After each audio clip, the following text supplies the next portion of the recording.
Please uncle गोटे information दे दिया please. देख मु बुझी पारुची तुम अवस्था को तमे दी जन झिया भोर भोर मो पाखु साहाय्य पाई आसछ किंतु सत कहबाकू गले मोर जेते इच्छा थिले भी मु किछि करि परिबिनी। काहेकि काहेकि पारिबेनी दया करंतु दया करे टिके सहाय्य करंतु हमको एमिति फेरे दियंतुनी आपण चेष्टा कले हमको सहाय्य करि परिबे। देख तमे मो कथाटा जमा बुझी पारुनो मोर हाथ बंधा आइछि प्रकृत रे मंदार को सेठकी पठेबाटा तमरो सबुठारु बड़ भूल डिसिजन हिछि। देखंतु एबे सब कहले तो किछि लाभ नै से ना जे हबार थिला सेटा तो हे सारिछि। अच्छा आपण मते एतिकी कहंतु एतिकी सहाय्य करंतु जे मंदारे बे कोठी अछि माने से गां रे से गोष्ठीर डेरा प्रकृत रे कोठी एतिकी कहि दियंतु। राइट मंदार को एग्जैक्ट लोकेशन टा हमको दे देले हेछि बस please uncle please please please कोह ना। कोन जे करिबी झिया दी जण जे एमिति दौड़ी आछंती सेमानकू ना भी तो कहि परिबिनी एमाने जदि सत्तरे सेठकी चली जिबे ताहले तो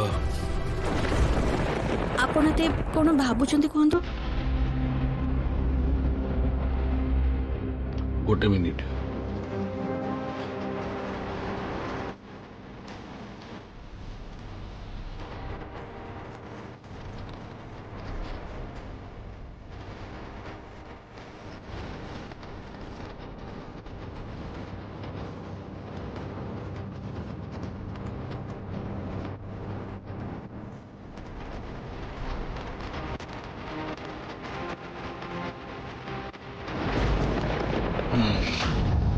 झारखंड बॉर्डर पाखे डुंगरी गाँ बोली गोटे गाँ अच्छे।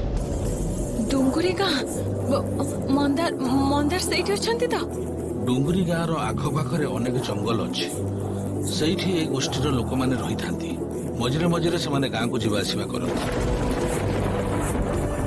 तेबे ए गोष्ठीर लोक माने सेई गाँव लोक मानकू एतेटा डरेकी रखिचंती सेई गाँव लोक माने सेई लोक मानकू समस्त प्रकार प्रोटेक्ट करुछंती सेठी जाइकी जदि कौनसी प्रकार ट्रेस करी हबो